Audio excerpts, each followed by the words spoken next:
Now, here's what I didn't realize, guys. This was the greatest gift that the marketing gods could have ever gave me. I was just in it for the money, but I didn't realize you do that like 50 weeks in a row where you do 4 and 5 hour webinars. You get really good at handling objections.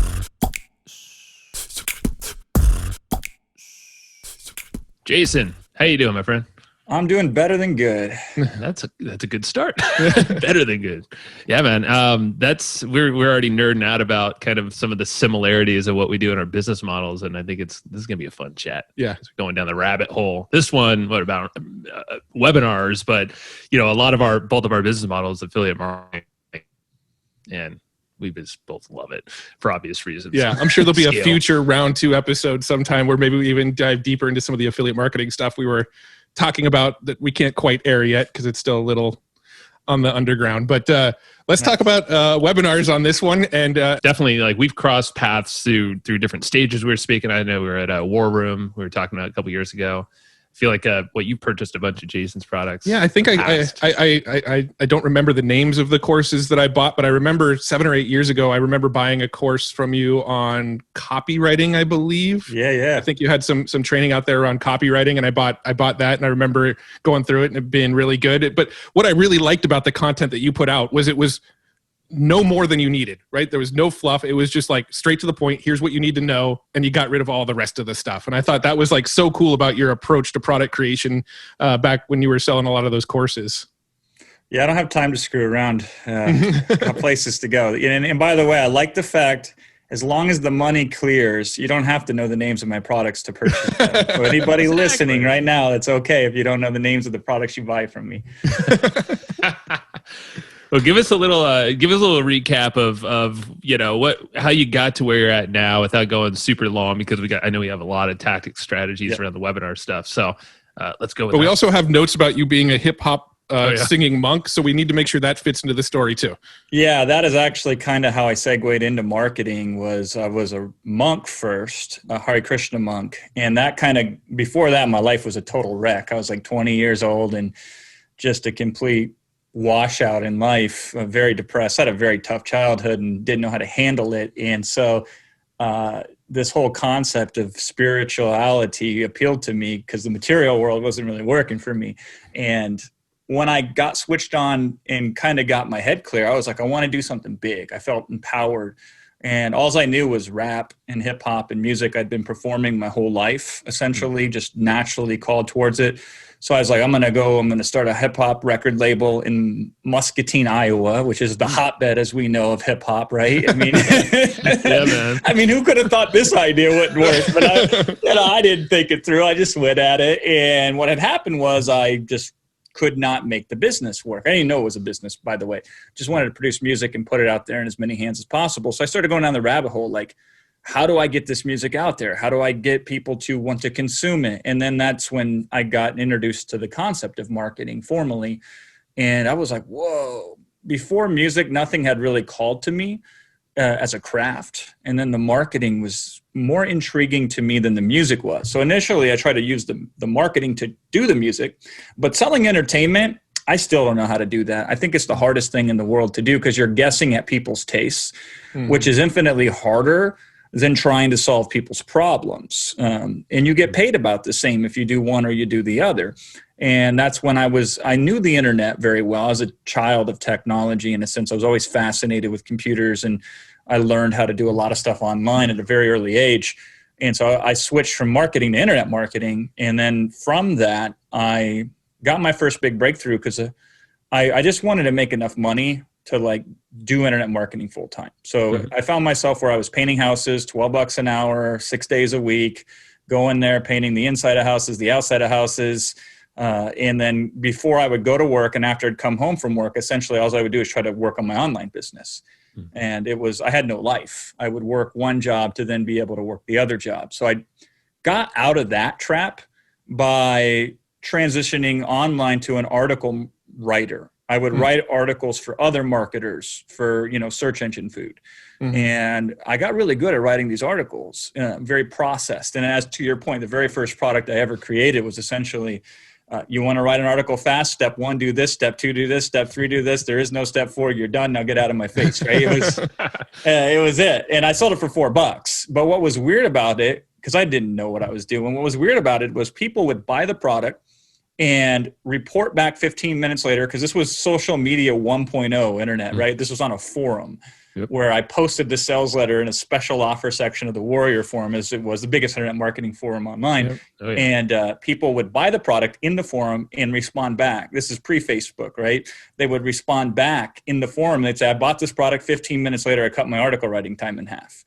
And I was like, whoa, this is awesome, because it would fuel a bunch of sales for me. So I got hooked on this idea of, if I can solve a very niche, very specific focus, like I didn't tell people how to make money with these articles, or even where to post them, or even what to title them, just how to write them fast. So I fell in love with this concept of, let me just knock out what I call 1-1-1 products, one problem with one solution to that problem, and creating them in one setting.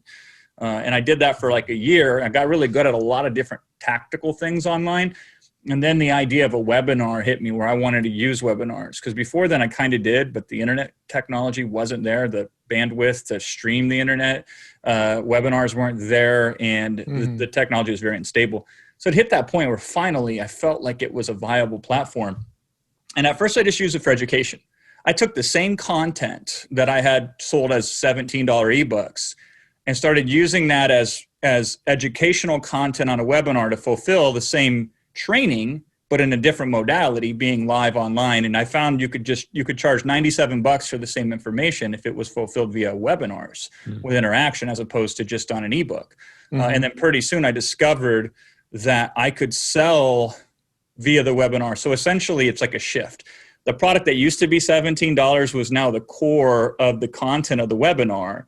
And instead of trying to upsell them from 17 to 97, right, I could give away 17 live in front of their eyes, essentially as a demonstration, and then sell them a $400 or $500 or $1,000 product. And that's really what I stumbled upon to. So all I did was, for many years, just did webinars any way, shape, and form I could, any approach possible, selling any type of product I could. So like, software products, services, digital products, physical products. And there was no manual back then on how to do webinars. I couldn't study it from anybody because nobody taught it. They would teach a teleseminar version of a webinar, which is kind of silly, right? It's like teaching somebody how to drive like a Toyota Camry and then putting them in a stock car race, right? Those are two different modalities. They're not the same. Or they were old pitchmen from the stage who would try to bring their stuff online. And I'll tell you, people are polite in a room. They won't just get up and walk out on you. So they'll endure that kind of platform pitching. But they'll leave a webinar very quickly because there's no awkwardness of like stumbling over their neighbor to run out the door. So you have to do things a little bit differently. And so I did. And I figured out a lot of stuff along the ways.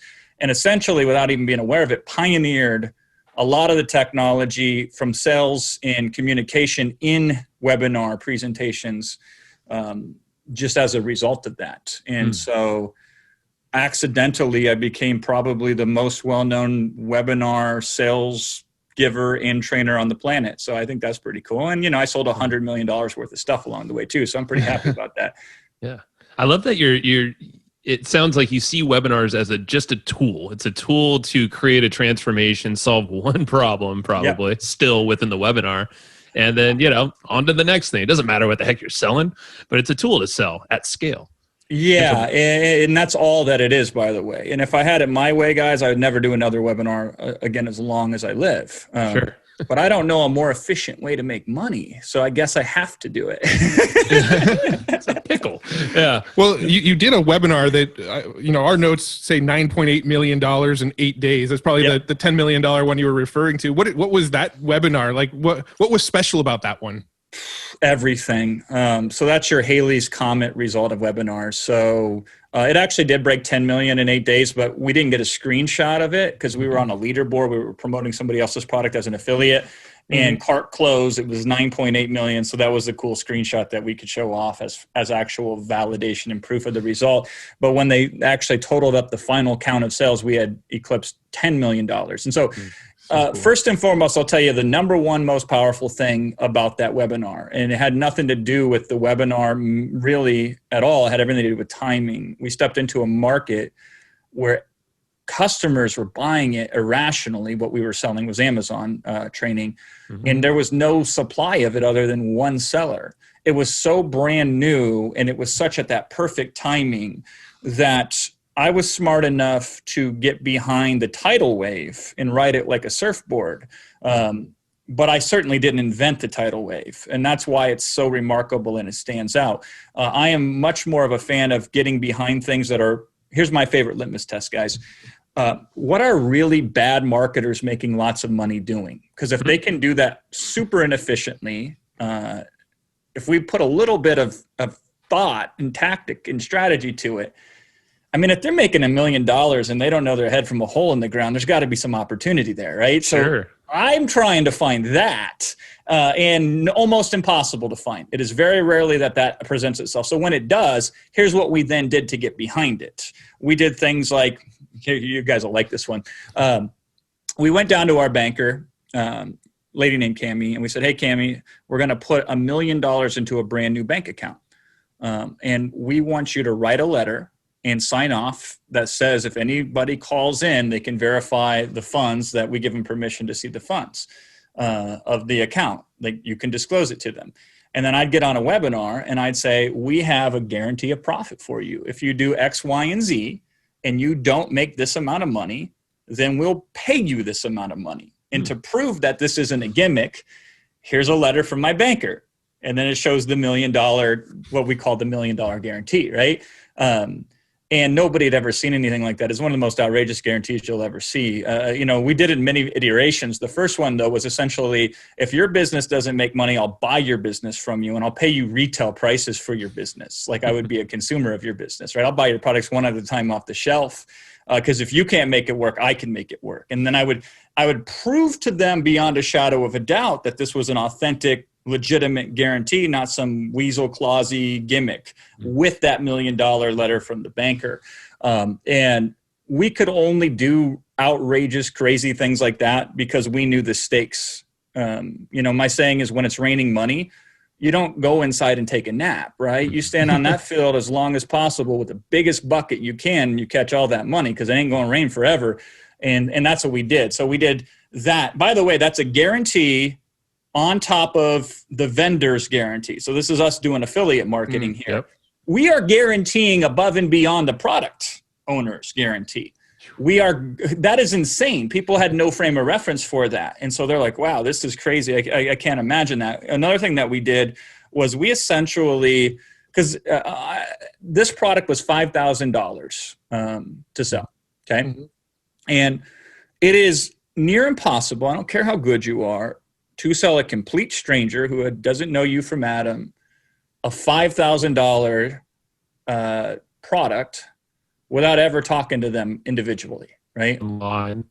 I'm talking one-to-many on a webinar, taking complete strangers and getting them to put $5,000 down. That shouldn't be possible. Brand new customers, mind you, not people who had paid you before, right? That should not be possible, but it was. In that one instance at Mass, it was possible. And so what we were able to do is we looked at that as we got a budget that we can spend on the customer's behalf. So we would, in terms of fulfilling bonuses, we would put like $1,000 up to per customer. And we would kind of go on a shopping spree. What I mean by that is we'd go to third-party vendors and software providers and services, and we'd say, let's negotiate a bulk rate on your services. We'll pay for it ourselves out of pocket. And then we'll give it to the consumer for free as a bonus. And so if you actually added up all of our bonuses, the retail cost, the legitimate retail cost, not some fictitious overinflated value of the product, right? But actual retail prices exceeded $5,000. Wow. And that was simply because we knew we could leverage the power of buying at bulk and then deploying those bonuses. Here's how crazy this got, guys. We had over 1,000 people who had bought that course before, and the course originally was $3,500, then it went to $5,000. We had over 1,000 people to rebuy the course again just for our bonuses. Oh, and that's when you know you nailed it. Yeah. That's when you know you nailed it. Now, can you do that all the time? Hell no, you can't do that all the time, because most of the time it's not going to warrant the effort. It's not going to net out in your favor if you do that. It'll be a wash at best, and nobody wants to work for free. And so you can only do that when it's exceptional. But here's what's interesting. Every tactic and every little thing that we did, we put them all together for that promotion. But every single thing we had done, at least something like that prior, one of those tactics, right? So it wasn't the first time that we guaranteed somebody else's product above and beyond a traditional money-back guarantee. It wasn't the first time we've integrated third parties' bonuses into our packages. It wasn't the first time that we did 3 webinars. So up until then, nobody had realized that you could do 3 webinars in 8 days. So it's a bit misleading to say 1 webinar did 8 million. It was, they either bought on the first webinar, or they came to the second webinar and bought, or they came to the third webinar and bought. I'll give you one more little interesting thing that we did here. And I don't ever see this very often these days. And I certainly would do it again if I wasn't so rich. I'm complacent in my old age now, but cart closed. I lived in Iowa at the time. Cart closed at midnight Pacific, which is 2 a.m. Central Time. And we did a webinar up until cart close, the cart close webinar. So up until 2 in the morning with 1 second left, we were still selling the product on a webinar. Wow. And the product creators went to bed at like 9 o'clock that night, right? So, and every other affiliate did too. So what does that communicate to the customer? They are buying mostly because of how we're demonstrating that we're in their corner, less so by what we're actually saying on the webinar. But that whole cart close webinar concept is very valid and very powerful today. And I'm surprised vendors don't do that for their own products.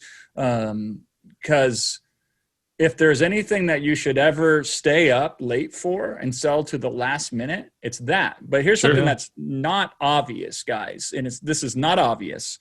I found this out by accident, but it is, you can do 4 and 5 hour webinars and be making sales on the 4th and 5th hour, even though you shouldn't be able to, right? I mean, what takes somebody 4 hours to decide to buy a product? I don't know. But when I started out, I was on this webinar and there was like 40 people. Left. I did the full presentation. I was done with my slides. I had nothing else to do, but these people were engaged and they were responding back to me and they were asking questions and they didn't want to end the webinar. So I was like, oh, okay, let me see what I can do. So I worked with them for another hour. And out of these 40 or 50-ish people, I got one sale at $500. And I did the math in my head. I'm like, okay, $500 an hour. That's good money for me. At that time, that was fabulous money for me. And there was still about 30 people left. And there was like 5 or 10 people talking and dialoguing and engaging. So I went another hour and I sold another person. And I'm like, okay, I mean, it's only an hour, but it's $500 per person. I just made $2,000 for 2 hours. And I'm on now hour number 4 of the webinar. And they're still talking and chattering, right? Jeez. I'm like, wow, our ability to underestimate the appetites of our customers is marvelous. We are really good at underestimating how consumptuous our customers are. Now, here's what I didn't realize, guys. This was the greatest gift that the marketing gods could have ever gave me. I was just in it for the money, but I didn't realize you do that like 50 weeks in a row where you do 4 and 5 hour webinars. You get really good at handling objections because that's all you're doing at that point in time. You have no script. And sometimes you get bored of saying the same thing. I mean, there's only so many ways traditionally that you can handle a money objection. If somebody says this is too much, right? You can do all the standard closes that you read in old sales books and all that nonsense, right? But after a while, you're just like, let me spice things up. So you just start saying stuff just to see what will happen. Just crazy stuff, yeah. And that's when the breakthroughs come in, right? Yeah. What's the craziest thing that kind of worked out? Like, do you remember a line? Yeah. So Eric, I got so many of them, it's not even funny. But somebody says to me, this is too expensive, Jason. And I started saying, you're right. It is too expensive if you're the wrong person. And they're like, well, what do you mean? I'm like, well, if you're the right person, this is better than free. But if you're the wrong person, this thing is the most expensive thing you could ever buy in your life, right? Or somebody would say, it sounds too good to be true. I'd say, it sounds too good to be false. And they'd go, okay. I'm like, huh, wow. You know, it just, one of my favorites, I use it all the time, and it's so true. And what I found is every good objection, smashing an objection, because I don't want to handle them. We handle fine china, right, guys? That's right. We obliterate objections is what we do. We smash them. And I have found that the best smashing of objections is the deepest level of truth. And so a lot of people are afraid that they're going to buy something and then they're going to fail miserably at it. They think. But what I've discovered is they're actually more often than not afraid of success, not failure. So I have closed so many people when I says, is it failure that you're afraid of, or is it success? And this is what I'll say to them. No joke, guys. I've done this close many, many times. I'll say, you know what failure is like. Failure is very familiar to you. You know exactly what to expect when you fail. But success, you don't know what success is like. You've got no experience with success. You have no frame of reference. And that's scary because you have no idea what it's going to be like if you were to start succeeding. And they're like, boom, like hairs on neck start to raise on end because that hits them right across the eyes. Noticing again, we're not handling these objections. We're going right at them because I want to devastate the objection because that's what keeps my audience limited in their abilities, is their impoverished model of reality, as we like to call it. So I attack it. Like, I'll give you another really good one. It really helped a client once. He says, Jason, how can I be successful so I can make $10,000? And I said, how can you fail your way to $10,000? And this was in a seminar room, so I had the benefit of this the first time. I saw him. He went into a hypnotic trance. Like, he lost his train of thought, and he was like, You got him envisioning what that looks like now, and it seems like that's what each one of these closes are doing. Here's the finer arts, the darker arts of persuasion, guys, is we tend to create behavior patterns, belief patterns. So, I'll give you one. Your friend who can't get any women to go out on a date with him, right? And he's bald. And so he says, women don't like bald guys, right? And now he believes that stupid line. And even though a little bit of research, there's a lot of fat, old, bald guys that have hot, young supermodel women, right? Yep. I mean, I don't know how. Some of these guys are also broke too, right? Yeah. I don't know how, but clearly there's a limiting belief that is on that guy if he believes that to be true. And so oftentimes what'll happen is when you create a behavioral link to a belief, like if I do this, then this will happen, then you shut down. You don't go any further in that thought. You get stuck. You get trapped in your belief pattern. This is true for all of us. By the way, success belief patterns are the same way. If you believe something, you get stuck in success. So I found that's really powerful to put somebody into a success loop and get them stuck there. So they're just succeeding all the time, right? But this belief pattern, he had never thought beyond failing. No, can't you see how it's hard for him to move? I always envision him in this way in my mind, guys. It's like, success is beyond this big brick wall that's in front of me, but I can't think about the future because all I see is this big brick wall in front of me. So oftentimes, here's what I'll do with clients all the time. I'll say, now that this problem is solved, what are your 6 next problems that you're going to face? And they're like, what? Yeah, I don't know. And that's great because we are taking it from the position of you've solved this problem. What's your next problem? I'm not saying your problems are going to be over with. I'm giving you a bigger problem to deal with, and that's going to make your existing problem look trivial. I'm giving you leverage on this internal state, which is getting you stuck right now. And I did learn this in a book.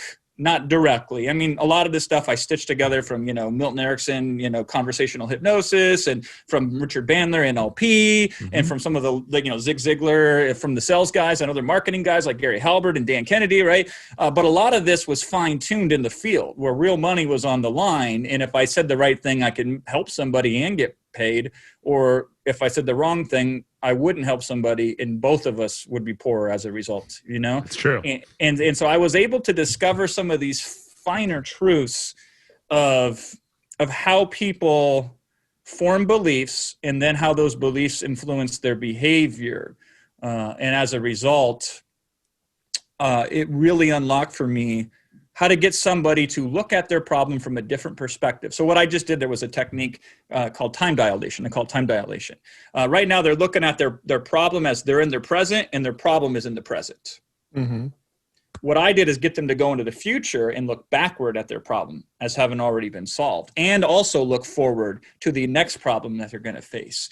And so I've created this new dynamic in how they can interact with the problem. I give them a new frame of reference. When people get stuck, it's all they know. It's not necessarily serving them, but it's all they know. So if I can get them unstuck. So when I told the kid, he was a young kid, I said, how can you fail your way to $10,000? I changed how he viewed the problem. Not in binary terms of I either succeed or I fail. It's either black or it's white, which is not how the world works. It's very nuanced, and there's a lot of details, and it's not just two colors, right?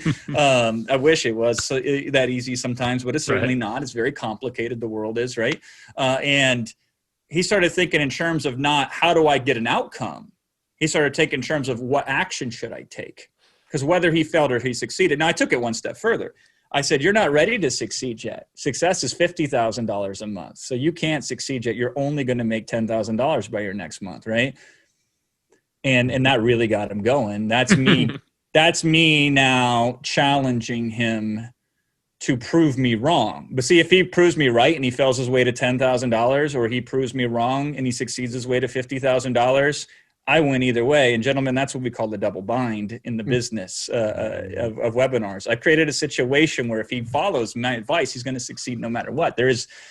All outcomes lead to win. Sure. Yeah. It's engineered that way. Yeah. This is just basic level stuff. It's all no big deal or anything. Well, it's all perspective changes. And it's like if you frame the problem as something different than it really is, or in a new way, then it shows them new action items and ways that they can show up in the world that they never thought were possible before. Yeah, I'll give you another good one is if you can get somebody to laugh at their problem, all of a sudden they have power over their problem, or if they feel like they do. Right? Most people, their problems are so scary to them that they're controlled by their problems. But the moment I can get somebody to break state and laugh at their problem. So you guys ever seen the Netflix thing that they did with Tony Robbins on I'm Not Your Guru? That's right. Yep. Yeah, I've seen it. Yep. And there's that scene where the guy who's suicidal, he's freaked out, and then he looks down, and Tony follows his look, and Tony sees that in that guy's vision is his shoes, and he's like, is it the red shoes? And that kid he's like, is that why you want to kill yourself? Because of these hideous red shoes? And the kid laughs.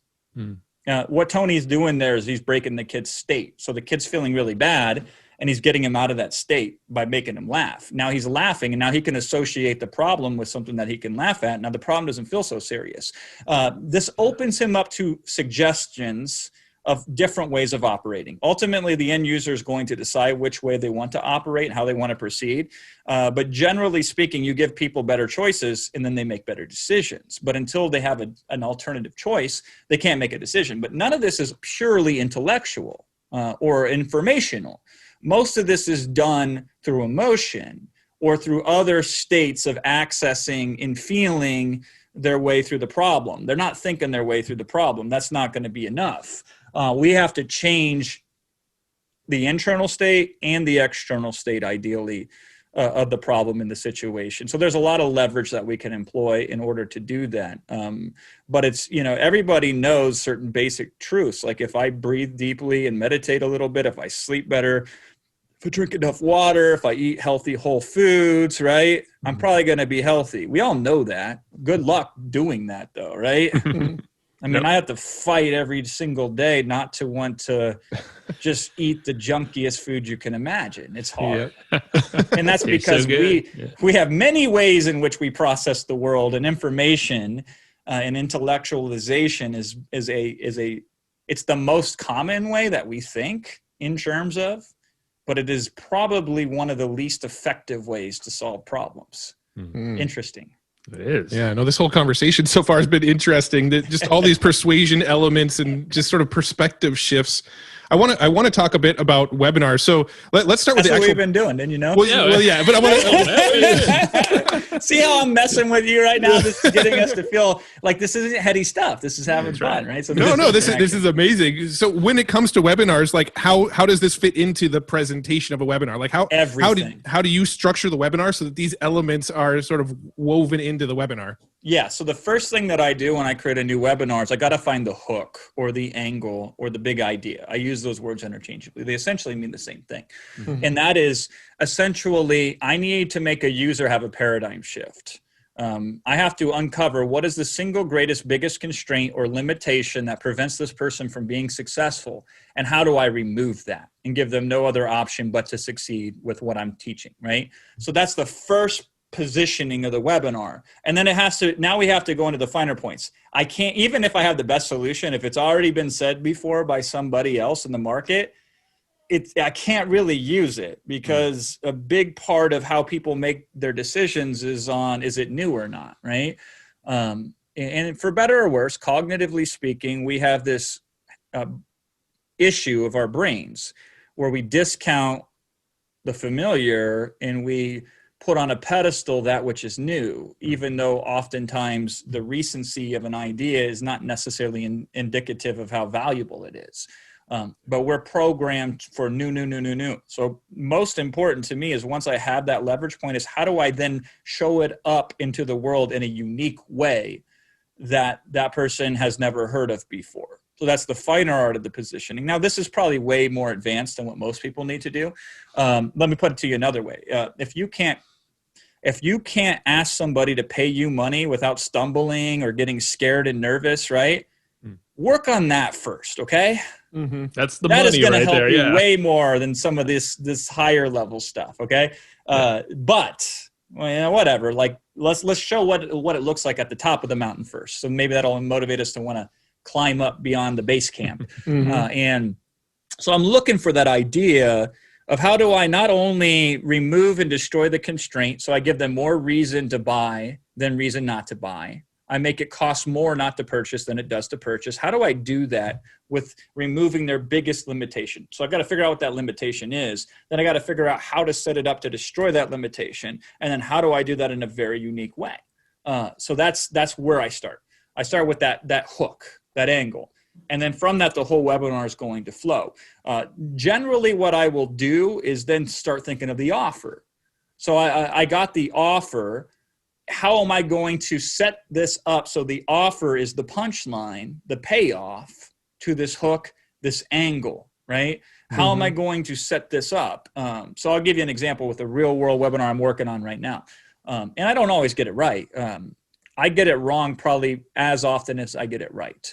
But a webinar is like a living, breathing organism. If you show up in the marketplace and you're sincere in your ability to serve and help, people are very forgiving if you don't quite hit it on the nose the first time. They're very open to you trying it again a second, a third, and a fourth time. So I don't have to be right away. I can make it right, but I prefer to be right away. I try my damn best. Save some time, because it's a lot less work. But I'm prepared to iterate. So I got this idea right now. So I'm promoting somebody else's product. It's a fabulous client of mine. I've worked with her for many years. Her name's Marisa Murgatroyd. She has a product called Experience Product Masterclass. It launches one time a year.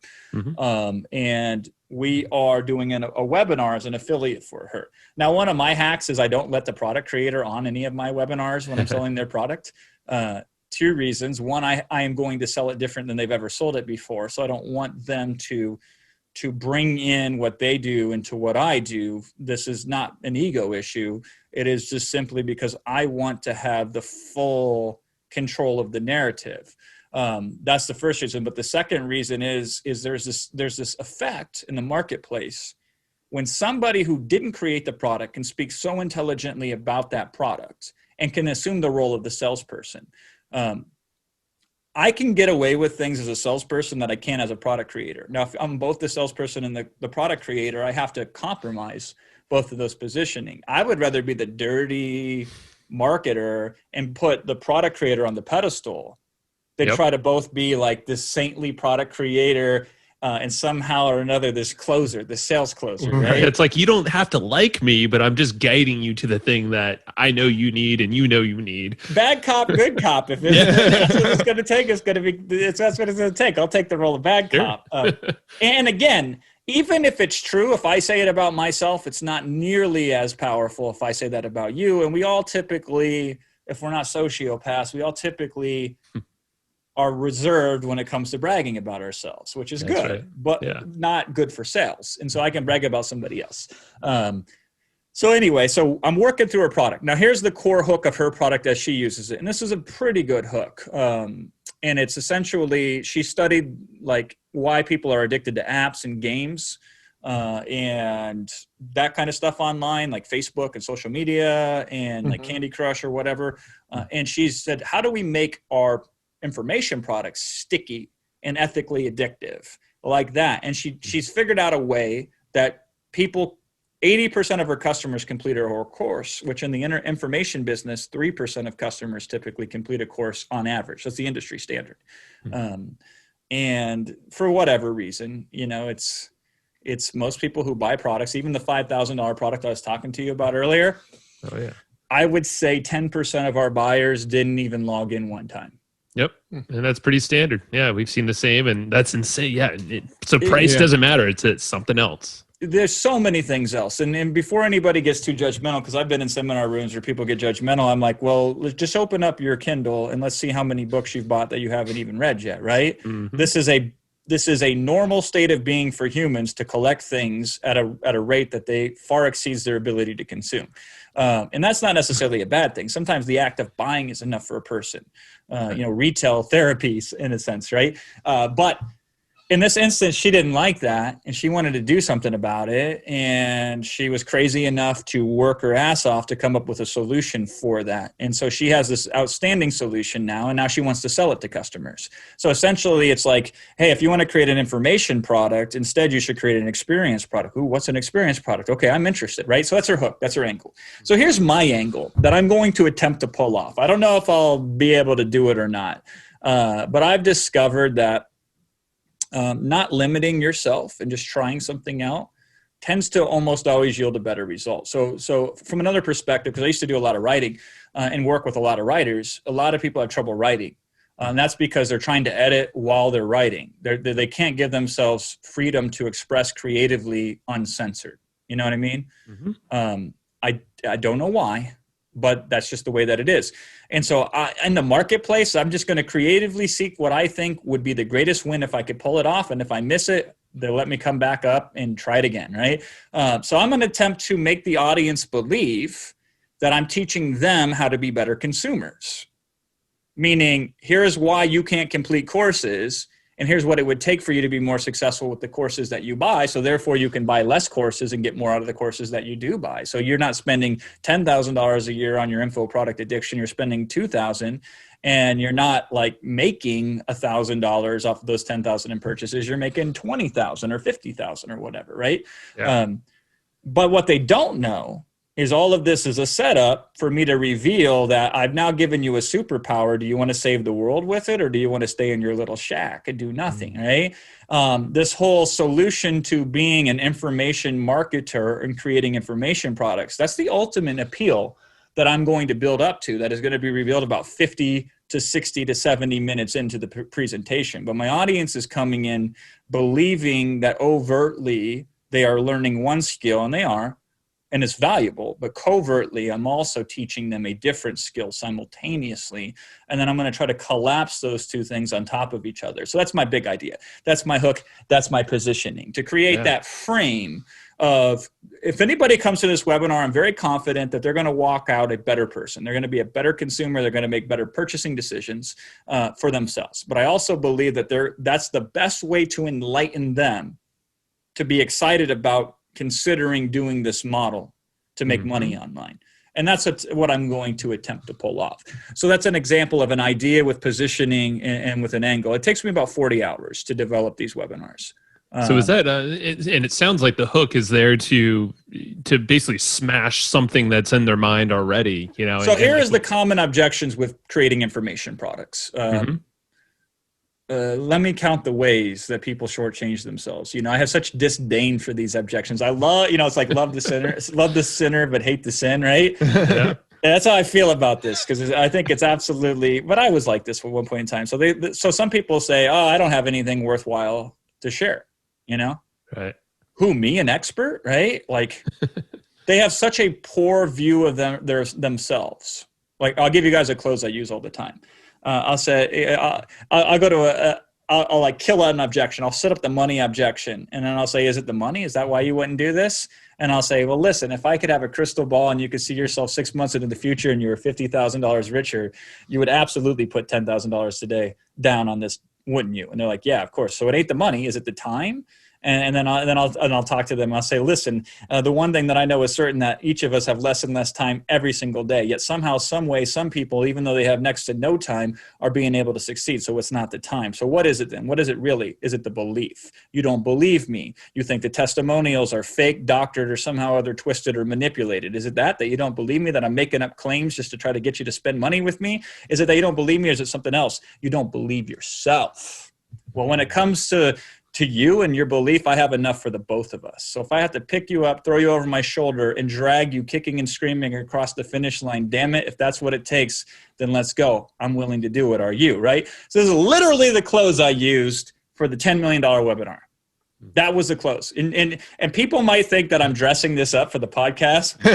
I talk to the audience that way. I do, right? I believe it.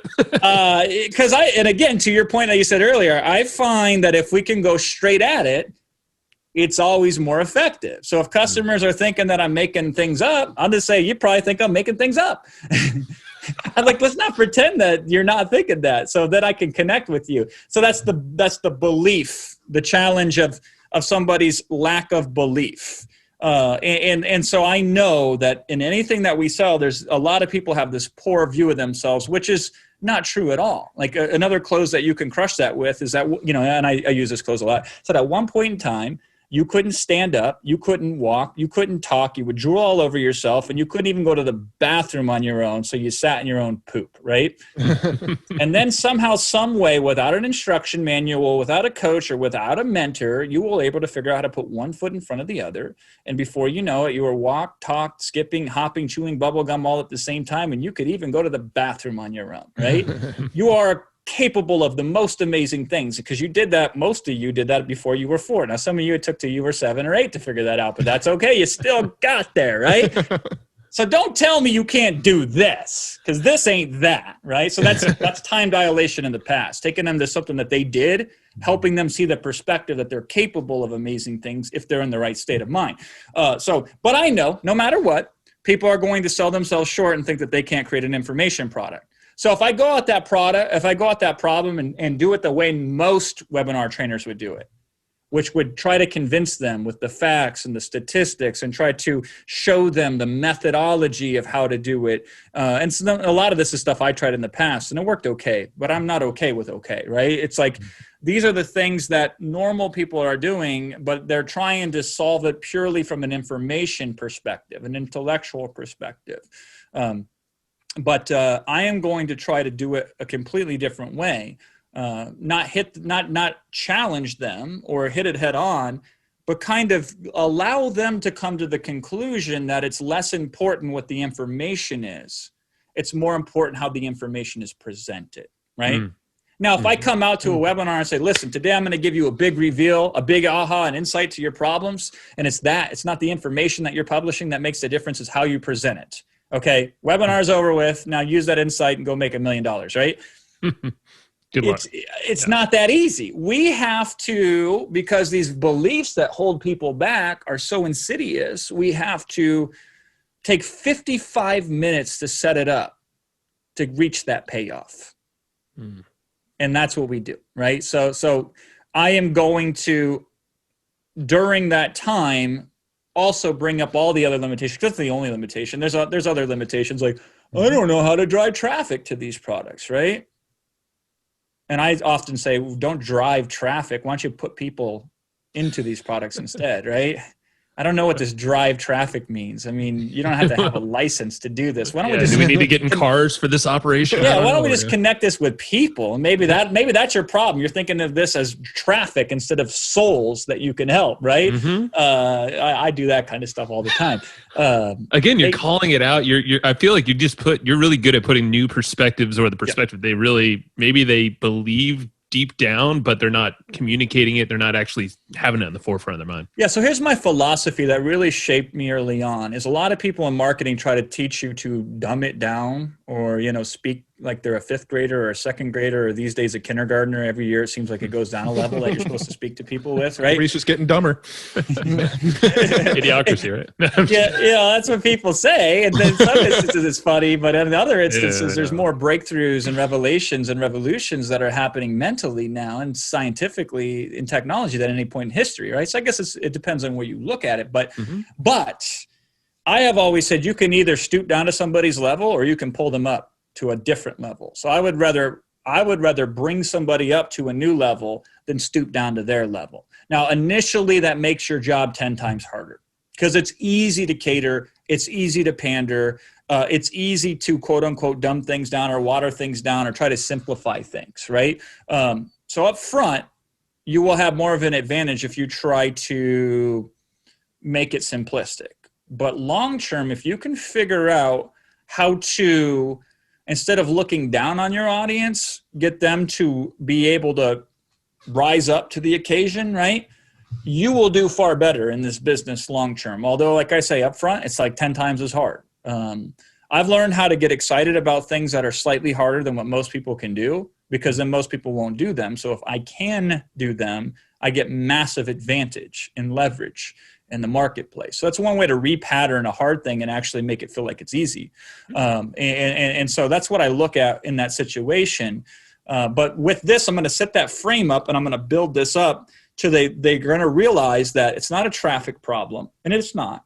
Okay, this isn't trickery. This is affirming the truth in the most powerful way possible. It's not a traffic problem. It's not that you don't have things to say. It's not that you don't have the proof or this and that. It is fundamentally, there's something systematically wrong with an industry where 3% of people who spend lots of money can't even complete the program, much less get any success with it. So now you have the ability and you know what it would take instead to engineer and structure an 85% completion rate instead. And what could that do for you? You literally could take the same old information, the most boring blasé information that everybody's peddling, and put it in this framework, and it would have exponentially more impact than it would previously. So it's less the information, it's more the transformation. And that's what I'm going to build up to, and that's what I'm going to reveal. But that's going to take time, right? People think an hour is a long time. I think an hour is marvelously short when it comes to completely shifting somebody's belief, right? It is hyper efficient if we can do it in an hour. And we can't do it in an hour for most people. But if we can do it in an hour, we can get it to some people. And that's where the conversation starts. So people are like, who goes to these long webinars these days, Jason? Only the people that need the help the most, which is the best part of your market. That's who goes to these webinars, right? And an hour is not even close to enough to really, truly change people's lives. Guys, it drives me nuts. Like we will be in war room together and somebody will stand up and boldly declare nobody goes to webinars anymore as they've been in a seminar room for 8 hours straight that day, right? What the hell do you think you've been doing? It's like, what? Okay, nobody does this, even though you flew 2,000 miles on an airplane to stay in a hotel room just to listen to dorky internet marketers like me talk about goofy stuff that most of the world thinks is a scam, right? It's like... It's pretty good tying a boat, right? No, I'm just kidding. Run everything we do, right? No. But I mean, ultimately, if you could come up with the hook and then just have the bonuses in the core offer speak to what that conclusion is in a way, and sometimes, guys, I think we overcomplicate things. And sometimes I feel like I do it just for the craft more so than for the outcome. So I have to be cautious about this. But ultimately, if you can make your product feel like it's $1 and they only have to pay a dime in order to get it, you could theoretically close the lights out. You could sell everybody. And so ultimately all this is done as a setup to get somebody invested in understanding the outcomes and then selling them $1 for a dime. And ultimately for most people, again, most people that have webinars, most people that struggle with webinars shouldn't do a webinar because they don't have anything that is truly compelling enough to say for somebody to sit through 45 minutes, right? Now, what's interesting is there's this principle of persuasion called commitment and consistency. If you get somebody to sit for 45 minutes, their ability to buy goes up tremendously because they say, well, I've invested 45 minutes. If I don't buy, I've wasted the last 45 minutes of my life, right? So this is how you could be really bad and still do okay in webinars, because the system itself can produce sales, even with principles that you are not even aware that you're utilizing, right? But ultimately, if you have something that is paradigm shifting, my outcome of every webinar that I teach the clients is this: regardless of whether somebody buys or not, I want somebody about 15 to 30 minutes into the webinar to say, oh my God, I've heard of 15 experts talk about this topic for 15 hours and I've spent $15,000. And on this 15 minutes together so far on this webinar, I've gotten more insight from this presentation than all the rest of them combined, right? That's paradigm shift. How do we make that happen? Turns out it's a lot easier if you have a target that you're shooting at than a fuzzy blindfold that you have on your head and you're shooting, here and there and everywhere, right? That's what we attempt to do. That's why you'll find oftentimes the breakthroughs are very small, not very grandiose and big, because we can create a paradigm shift on a topic if we're like barely the only one even addressing that topic. We own the market immediately the moment that we claim it, because we're the only one focusing on that. Yep. We just have to drill down and really view what is the content I'm going to teach as it relates to the biggest limitation that this market segment has that's limiting them from moving forward. Because if we remove that constraint, then they will naturally want to move forward. And then all we have to do is convince them that moving forward with us is a better deal than moving forward on their own, which is really easy to do. Like, take the Experience Product Masterclass. I will teach them every single thing that they need to do in order to do Experience products on their own. But they would not have a community if they didn't buy the product. They wouldn't have all the software that we've negotiated for them that they get for free that they would otherwise have to pay for and figure out how to configure. They don't have the specific training and the configurations as it relates to this, right? They don't have any accountability, because if somebody pays me $2,000, I'm not going to neglect them. I'm going to make sure they're taken care of, because that's how my kids get fed, right? Sure. And so they don't have any of that. And for some people, they're not going to have an option. They can't pay for it at that time in their life. For whatever reason, they can't afford it. So they're still better off. But so many people are going to be like, it will be more expensive in time and in money for me to do this on my own, even though I've gotten the whole game plan, right? Than it would be for me to pay somebody. Case in point, when COVID hit, I decided I was going to cut my own hair. And Been there. Yeah. Interesting. And, right. I watched this YouTube video, a couple of them. I did an okay job, guys. It really was not too bad, but I put about 2 hours in it to cut my own hair, and it was half as good as my barber would be. And my barber, I now have a new sense of respect for him, and I'm excited to pay him what I originally thought was a lot for a haircut, $45, right?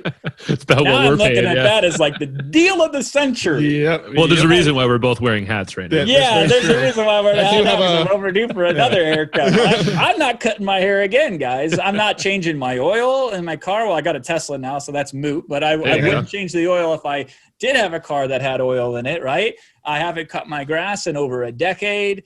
If I ever have to do laundry whatsoever, it's how something has went wrong in my household, It's like there are so many things that it is better to pay to get some or all of it done than it is to try to hold on to your money white-knuckled and somehow think you're getting a better deal. Now, there's like 3% of the population that wouldn't pay a nickel to see an ant swallow a bale of hay, right? Like, we're not going to sell them. You know? But most people are reasonable, and they would rather pay for things that will save them time and money than not pay for those things, especially if we take an hour first to properly educate them on the things that we want to sell them and how they relate to them and how, if they're the right thing for them or not. Because if they're not the right thing, I don't want to sell anybody anything. But I want to educate people so they self-select and they say, oh, yeah, that's perfectly me. Or if they opt out and say, that's not me at all, fair enough. That's another close I use, guys. So when we go down to cart close, it's essentially, I'm like, you know what the worst word is that I could ever hear from you? The word is maybe. I would rather you tell me no than you tell me maybe, because you're at least making a decision. But most people live in the land of indecision, right? And indecision does not help you. It does not help me. I get that you're sitting on a fence, but my question to you is why? it can't be comfortable on that fence, right? Like, who wants to sit on a fence for any period of time? You might probably get hemorrhoids if you sit on this fence. Oh yeah. So I just want you to get off the damn fence. I don't care if you land in yes territory or no territory. I just want you to make a decision. So tell me what I need to ask you right now or share with you right now to help you make the decision that is best for you. Whether it's a no or a yes is of little consequence to me. It's just that you make a decision. And so that's some closed language that I will utilize from time to time. And that is, I firmly believe that's true, is people have a very challenging time with making decisions because they're afraid they're going to make the wrong decision. Even no for some people is a very scary decision. If I don't buy, what will happen then? It's sometimes scarier than yes. Yeah. What'll happen then, right? Yeah. So it's safe to do nothing. And it's the easiest option. I mean, even putting your credit card into an order form takes some sort of effort. And not buying at all takes zero effort. Sure. Yeah. So we're at a war with the inability to get somebody to move. It's Newton's law of motion, where an object at rest stays at rest. Absolutely. So we're fighting inertia. And that's the damn hardest sell we ever have to make. Is getting somebody to do one little measly thing in one direction, because the safest, easiest thing anybody could ever do in the short term is nothing. And sometimes people think learning is doing something. Learning is getting you prepared to do something. But in and of itself, listening to this podcast, if it doesn't result in any change in your operations or behavior, is essentially a waste of all of our time today, right? Correcto, Moon. Yeah. Please take action, everyone. Yeah. Right. I mean, we're at the I don't hour. want you to take 100% action. I want you to take 1% action on the one thing that will get you 100% better results, right? Absolutely. So you're going to have to figure out what that is, though. Well, we're at the hour mark right now. I think we're actually a minute over. But I want to make sure that everybody knows where they can go check you out, learn more about you. Hopefully we could get you back for a round 2 at some point, because this has been fascinating. But where can people go check you out, learn more from you, buy your stuff? I'm glad you asked that. Right? So it's going to set them back a lot of money, but it's for $9, I think, on Amazon. I got this book. It's called One to Many. It is one of the most common models of structure on a webinar that I do. Literally, I break it down to 4 parts: introduction, content, transition, close. And then each part has 4 or 5 objectives that you should accomplish. And I literally tell you what those are. So if you want paint by the numbers webinars, which I did not give at all today, then you can take the craziness and the psychology that we broke down today, pair it with a framework and structure on Amazon. Just plug in my name or One to Many, and you'll be able to grab that book there. Perfect. Love it. Yeah. If it was anything like this episode, like, because mind explosions, but like that was like we just tip of the iceberg. So get the book. Jason, thank you. Let's definitely do some more rounds in the future. I feel like there's a lot more to take. All right, man. Have a good one. You too.